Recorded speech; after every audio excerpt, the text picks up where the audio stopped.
صلی اللہ علی حبیبہ محمد وعلی آلہ وصحبہ وبارک وسلم۔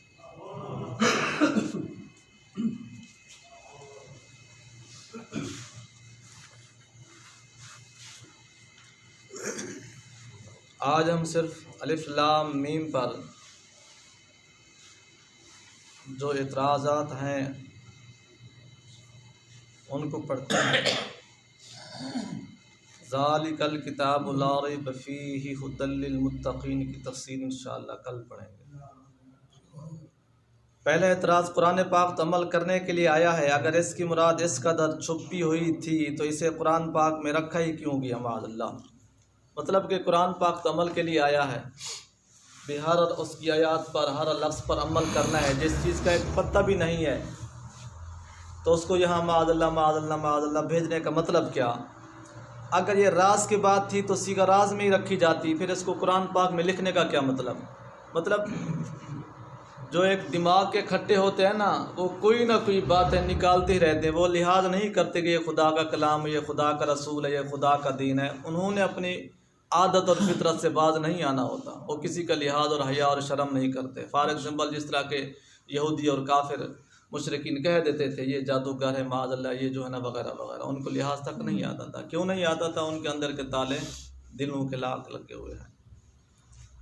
تو جواب، یہ خیال محض غلط ہے کہ قرآن کریم صرف عمل کے لیے آیا، ہم اس کی تحقیق مقدمہ میں کر چکے ہیں۔ حق یہ ہے کہ بعض آیات جاننے کے لیے، جیسے اللہ تعالیٰ کی ذات اور صفات کی آیاتیں ہیں، اگر قرآن پاک میں یہ راز نہ ہوتے تو پھر قرآن پاک کی ایک جو پرسنالٹی جس کو ہم کہہ سکتے ہیں، جب قرآن پاک ایک اپنی ذات باروب کہہ سکتے ہیں تو پھر اس کا فائدہ تو نہ ہوتا نا۔ شخصیت، بڑی اعلیٰ عظمہ شخصیت کا مطلب ہی یہی ہوتا ہے کہ جس کو کوئی پہچان نہ سکے، کچھ پہچانے تو کچھ پہچان۔ معجزہ، چلو دوسرے آسان لفظوں میں یوں آ جائیں، قرآن پاک مکمل معجزہ ہے نا سر۔ معجزے کا مطلب بھی یہی ہے جو کسی کی عام و ادراک، اپنا عام اور فہم و ادراک میں نہ آ سکے، بس۔ اچھا، اور بعض آیاتیں فقط ماننے کے لیے، یعنی انہیں جانو مت صرف مان لو بس۔ کچھ آیاتیں جاننے کے لیے تو کچھ کیا ہے، بس مانو، ان کی سمجھ میں آئے جا نہ آئے۔ جس طرح کہ ہم آپ کو مثالیں عرض کرتے رہتے ہیں، شراب منع ہے نا، ہم انگریزوں کی طرح تحقیق میں پڑ جائیں بھی کیوں منع ہے، کیا پرابلم ہے، کس لیے، اس رب کا حکم ہے، بس منع ہے، بات ختم۔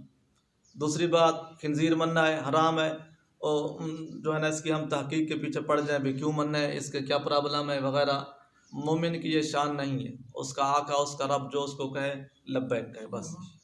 یہ کلام اللہ ہے۔ بعض آیاتیں ڈرنے کے لیے جیسے عذاب کی آیاتیں، اور بعض آیاتیں خوش ہونے کے لیے، یہ سارے قرآن پاک کے اوصاف آ رہے ہیں، اور امید کے لیے جیسے رحمت کی آیاتیں۔ تو یہ متشابہات صرف ماننے کے لیے ہیں، کچھ آیاتیں عذاب کے لیے، کچھ بشارت کے لیے، کچھ صفات کے لیے، کچھ جاننے کے لیے، کچھ متشابہات صرف ماننے کے لیے۔ اب رہا یہ سوال کہ انہیں قرآن پاک میں کیوں رکھا گیا، اس کا جواب یہ ہے کہ چند حکمتوں سے ان پر ایمان لانا، پھر دیکھیں کہ کون ان پر ایمان لاتا ہے کہ کون نہیں لاتا۔ اگر ہر کسی کی سمجھ میں آتا تو پھر سمجھ والا تو سمجھ جاتا۔ مزہ تو یہ کہ سمجھ میں بھی نہ آئے پھر بھی کہے کہ یہ میرا رب کا کلام ہے۔ جس طرح اللہ رب العزت نے فرمایا کہ ہم نے تو موت اور حیاتی کو اس لیے پیدا کیا کہ ہم یہ دیکھنا چاہتے ہیں کہ تم میں سے اچھے مال کون کرتا ہے۔ نمبر 2، ان کی تلاوت کرنا، ان کی تلاوت کرنا۔ اللہ تعالیٰ معاف کرے معاف کرے معاف کرے، فار ایگزامپل اگر کسی کو اس کی سمجھ نہیں آتی تو اس کا یہ سمجھنا کوئی ضائع نہیں جا رہا، ایک بعید پہلو کے تحت، ٹھیک ہے جناب، کیونکہ اس کی تلاوت کرنا بھی تو ثواب ہے نا سر، دیکھنا بھی تو ثواب ہے نا سر، ماننا تو بڑی دور کی بات ہوگی، کیونکہ تلاوت میں ایک حرف پر 10 نیکیاں ملتی ہیں۔ تو اگرچہ الف لام میم کے معنی سمجھ میں نہ آئے مگر اس کے پڑھنے سے 30 نیکیاں تو مل جائیں گی نا۔ نمبر 3، اس سے حضور علیہ السلام کی شان معلوم ہوتی ہے۔ اگر ہر وغیرہ وغیرہ نتو خیرہ پرائم منسٹر میں چلا جاتا نا سی، تو پھر پرائم منسٹر کا وہ روب نہ رہتا، وہاں جاتا بھی ہوئی ہے جو اس قابل اور لائق ہوتا ہے۔ اگر قرآن پاک میں اس طرح کے راز نہ ہوتے تو پھر قرآن پاک کا جو ایک روب ہے، کلام الہی ہے، اس کا جو ایک تشخص ہے، وہ تو پھر آج اتنی کچھ نامعلوم ہونے کے باوجود ذات نبوت سے دعوے ہو رہے ہیں۔ آپ کی ذات پاک کو ہم جیسا سمجھا جا رہا ہے، ایک قاصد کے طور پر سمجھا جا رہا ہے، ایک پیغمبر کے طور پر سمجھا جا رہا ہے، حالانکہ جس کی حقیقت سوائے خدا اس کے رسول کے صلی اللہ علیہ وسلم جل وعلا کسی کو معلوم نہیں ہے، تو جس پاک ہستی کی حقیقت معلوم نہیں ہے اس پر روڑے اٹکائے جاتے ہیں۔ تو یہ کلام الہی سبحان اللہ، حق تعالیٰ کے ایسے رازدار ہیں کہ ان کے راز تک فرشتے کی بھی رسائی نہیں ہے۔ عالموں کی آنکھیں نیچی ہوں گی اور دل غرور سے جاتا رہے گا۔ اگر کوئی انگلش کی پوئم ہو یا کوئی ایسا اہم کہانی ہو بڑے لوگوں کی، اگر کسی کو ازبر یاد ہو نا، وہ دوسرا بڑے شیخی سے کہہ سکتے ہیں کہ دوسروں کے لیے وہ کتاب بڑی مشکل ہوگی، جس کو آتی ہوگی، جس نے اس کے رموز نیاز سمجھ لیے ہوں گے، تو وہ کیا کہے گا، یار یہ تو مجھے آتی ہے، مطلب اس کی شیخی بڑھ جائے گی، اس کا تکبر بڑھ جائے گا۔ یہاں تو بڑے بڑے عالم بھی کہہ دیتے ہیں بابا یہ وہ راز ہے جو خدا بندے قدوس۔ عالم کیا، جب فرشتہ جو لا رہا ہے اس کو پتہ نہیں ہے، عالم بھلا، عالم تو بڑی بات کی بات ہے۔ اور انہیں اپنی عاجزی اور نیاز مندی کا اقرار کرنا پڑے گا، کیونکہ ہر عالم ہر چیز کے جاننے اور سمجھنے کی کوشش کرتا ہے۔ جب ان کلمات کو نہ سمجھ سکے گا تو یہی کہتے بنے گا کہ خدا کی باتیں خدا ہی جانے۔ ٹھیک ہے جناب۔ نمبر 5، ان کے معنی کا نہ سمجھنا قرآن پاک کے خدائی کتاب ہونے کی دلیل ہوگی۔ ان کے معنی کو نہ سمجھنے کا مطلب کیا ہوگا کہ یہ کلام اپنا اللہ تعالیٰ کی کلام ہے۔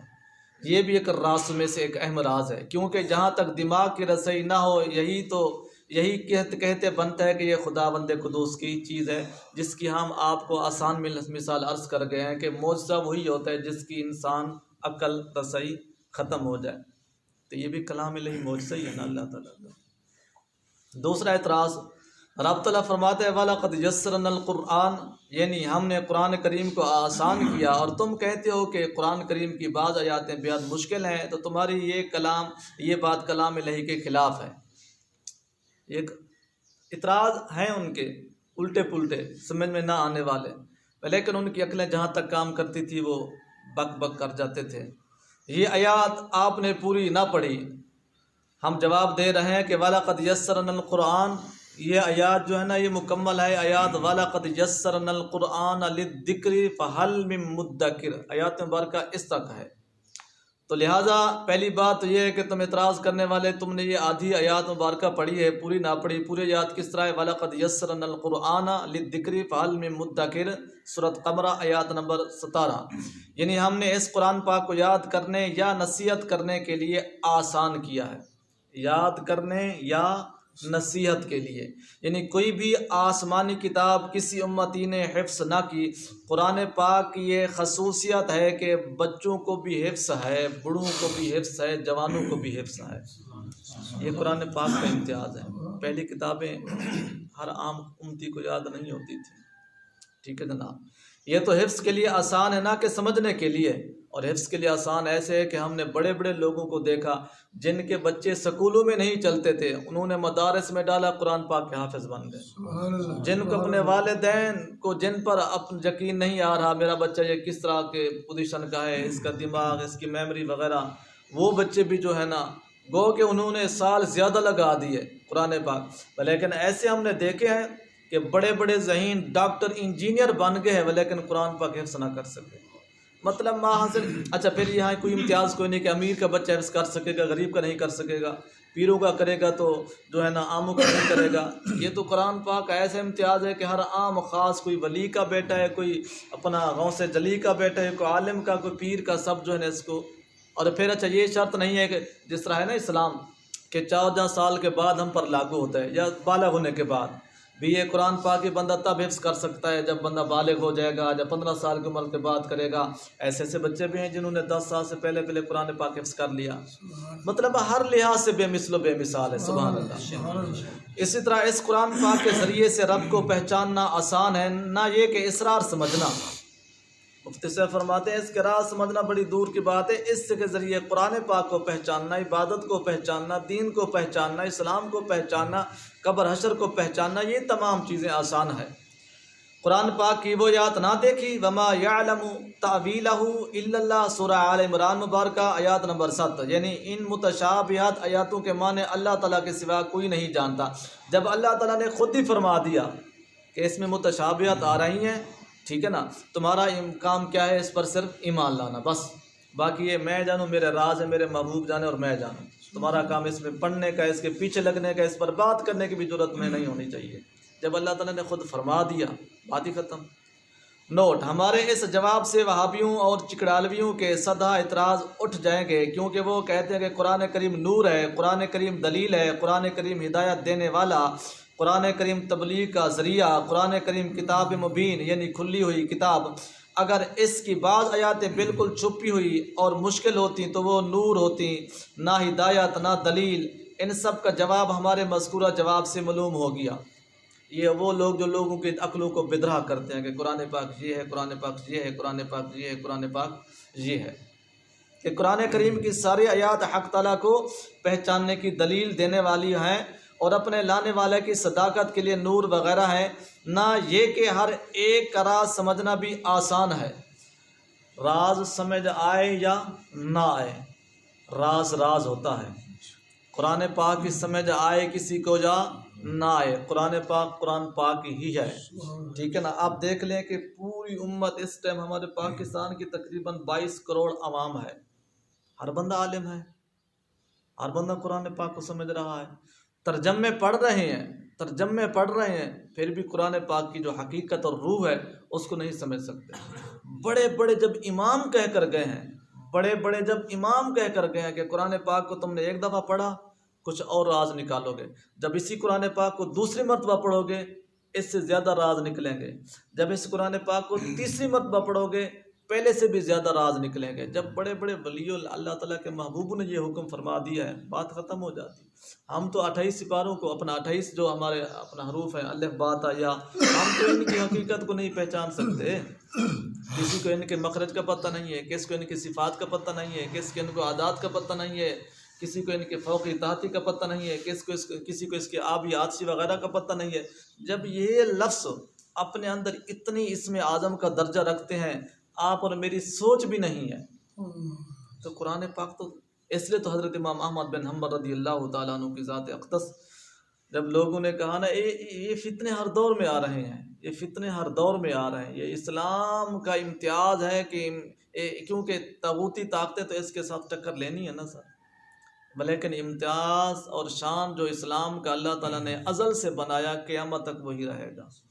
حکومتیں لوز ہو جاتی ہیں، حکومت کسی اپوزیشن کا زور پڑے نا کمزور ہو جاتی ہے نا سی، حکومتیں کمزور ہو جاتی ہیں، بادشاہیں کمزور ہو جاتی ہیں، لیکن قرآن پاک کی یہ شان ہے فتنے ہر دور میں رہے، لیکن قرآن پاک کا امتیاز وہی باقی رہا جو ازل سے اللہ تعالیٰ نے بنایا ہے۔ تو ایک وقت آیا کہ لوگوں نے اس کو مخلوق کہنا شروع کر دیا، ایک وقت آیا اور خود بادشاہ نے سختی کر دی تھی کہ اس کو مخلوق منو، عباسیہ خاندان تھا غالباً، حضرت امام احمد بن حنبل رضی اللہ تعالیٰ عنہ کو دور مبارک تھا، یہ مسئلہ آپ کی جو ہے نا خدمت میں آیا کہ اس کو مخلوق سمجھو۔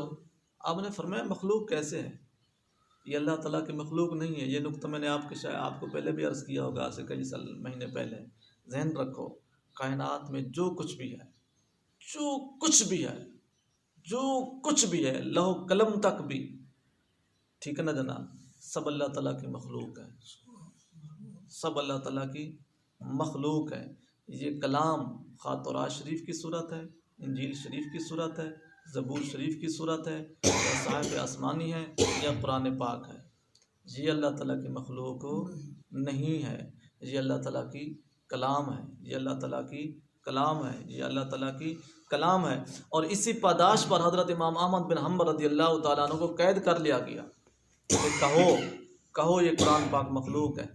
ایسے بھی بادشاہ آئے ہیں، تو جب آپ کو کوڑے لگائے جاتے یعنی مارا جاتا، بھی مانو، آپ نہیں مانتے تھے، یہاں تک کہ آپ کا جو تہمت شریف تھا نا، چادر مبارک جو پہنی ہوئی تھی وہ بھی اترنے لگتی، غیب سے ایک ہاتھ نمودار ہوتا، فوراً آپ کے تہمت مبارک کو ٹھیک کر دیتا تھا۔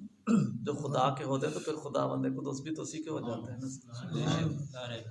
اچھا، آخری جواب صحیح، متشابہت قرآنیہ کا علم حضور کو بھی نہیں ہے، یہ وہ پھر بک بک کرتے ہیں بھی متشابہت جو آیات ہے نا جس کا علم ہمیں بھی نہیں ہے تو حضور علیہ الصلوۃ والسلام کو بھی نہیں ہے۔ اچھا، نہیں دیا گیا صرف رب کو ہے، قرآن پاک کہتے ہیں وما یعلم تاویلہ الا اللہ، آل عمران آیات نمبر 7۔ جواب، یہ غلط ہے، اگر حضور علیہ الصلوۃ والسلام کو ان کا علم نہ دیا جاتا تو ان کا نزول بیکار ہوتا، سیدھی سی بات ہے، جھٹکی بات ہے. ایک چیز ہے، خواہ وہ پرفیوم کی صورت میں یا کپڑے کی صورت میں یا قلم پینسل کی صورت میں آپ کو دیتا ہوں، آپ اس کو پتہ بھی نہیں ہے کہ اس کو استعمال کیسے کرنا ہے.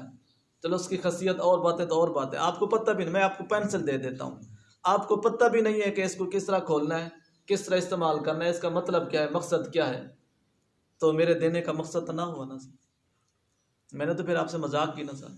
جب کپڑے آپ کو دیے، نہ پہننے کے قابل ہوں، نہ گرانے کے قابل ہوں، نہ کسی کو دینے کے قابل ہوں، پھر تو میں نے آپ کی انسلٹ کی نا. مطلب ہزاروں مثالیں ہو سکتی. اگر یہ بات ہے تو پھر اللہ رب العزت نے جو فرمایا تھا الرحمن علم القرآن، وہ ذات جس نے سکھایا اپنے محبوب کو قرآن، معاذ اللہ ثم معاذ اللہ اربع معاذ اللہ، پھر یہ تو غلط ہو گیا. وما یعلم وعلمک ما لم تکن تعلم، کہ محبوب ہم نے آپ کو وہ کچھ سکھایا جو آپ نہ جانتے تھے. پھر ایسا یاد پر تو چھکا گیا نا سب. برکت رب فرماتا ہے الرحمن علم القرآن، وہی بات آئی گئی. رب نے حضور علیہ الصلوۃ والسلام کو سارا قرآن پاک سکھا دیا. قرآن پاک میں متشابہات بھی ہیں، اگر ان کی تعلیم نہ دی جاتی تو سارے قرآن پاک کی تعلیم نہ ہوتی. باتوں سے باتیں آ جاتی ہیں. اکثر علماء کرام سے آپ بھی سنتے ہیں، ہم بھی سنتے ہیں کہ معراج شریف کی رات جو ہے نا اللہ تعالیٰ نے اپنے محبوب سے 90,000 کلام فرمائے. ٹھیک ہے جناب، 30,000 وہ کلام ہے جو آپ کی ذات پاک کو حکم تھا کہ عام خاص کو پہنچا دو. کوئی جانے یا نہ جانے، کسی کو سمجھ آئے یا نہ آئے، محبوب اس کو آپ نے آگے ٹرانسفر کر دینا ہے. دوسری جو 30,000 ہیں، محبوب یہ خاصوں کو بتا دیں اور عاموں کو نہ بتائیں، یا جس کو دل کرے بتا دیں، جس کو دل کرے نہ بتائیں. اس کی دلیل حضرت ابو ہریرہ رضی اللہ عنہ بخاری شریف کی حدیث سے مبارکہ ہے سیاستہ میں، کہ میں نے اپنے محبوب صلی اللہ علیہ وسلم سے 2 علم سیکھے ہیں. ایک تو وہ دوستوں جو میں تم سے شیئر کرتا رہتا ہوں، دوسرا وہ ہے اگر میں تمہیں بیان کروں تو مجھے خدشہ ہے کہ تم میری گردن اتار دو گے. اس یعنی نبی پاک کے فرمان کی تصدیق ہو گئی نا. ٹھیک ہے نا جناب. اور تیسری وہ آیات اپنا 30,000 وہ ہے کہ محبوب آپ نے خاص الخاص کو بھی نہیں بتانی، یہ میرے اور آپ کے درمیان میں ہو. سبحان اللہ. میرے اور آپ کے.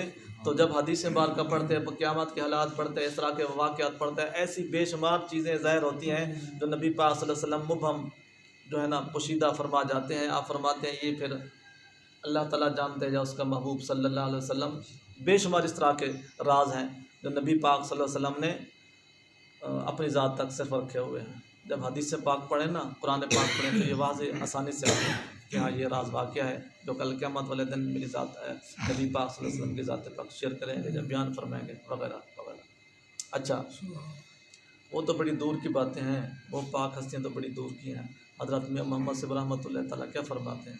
آمادی بلکہ خاصاں دیگر آم آگے نہیں مناسب. جب اس طرح کے پاک ولی اتنا کچھ جانتے ہیں، اتنا کچھ جانتے ہیں کہ وہ کسی یہ حکیم صاحب یہ جو آپ کے ہاں جن کے ہم زیر سایہ رہتے ہیں، ایسے ایسے راز انکشاف کر گئے کہ آپ ان کی ہسٹری پڑھیں، کتاب پڑھیں، آپ کے عقل دنگ ہو جائیں. ظاہراً آپ کو حکیم نظر آتے رہے. شیخ پورہ میں عام سمپل سی زندگی تھی، سائیکل پر جاتے، سائیکل پر آتے، اور انہوں نے ایسے ایسے رازوں کے پردے اٹھا گئے ہیں، بندہ کتابیں پڑھتے عقل حیران ہو جاتی. بلکہ یہ بڑی بڑی لمبی لمبی تعویلات ہیں اور اس کی باتیں ہیں.